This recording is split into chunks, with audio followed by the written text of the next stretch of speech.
Le soleil tape, la neige est bonne, Gaspard accélère.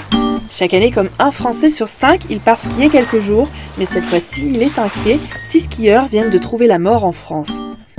Et Gaspard s'interroge, risque-t-il de se retrouver coincé dans une avalanche en faisant du hors-piste ? Cela dépend. Déjà, le terrain doit être un minimum pentu, difficile en effet de déclencher une avalanche sur une plaine. Ensuite, il faut une couche de neige fragile sur laquelle une autre plaque se superpose. Quand ce manteau est trop épais, il se fissure et glisse. Mais ce qui va surtout déclencher l'avalanche, ce sont les facteurs extérieurs, comme peuvent l'être les conditions climatiques défavorables, le vent ou encore la pluie. Dans ce cas-là, un drapeau est mis sur les pistes dangereuses et il est interdit d'y aller. Plus rare en France, un séisme peut aussi faire trembler la montagne. Enfin, ce qui pourrait bloquer Gaspard dans une avalanche, c'est Gaspard lui-même.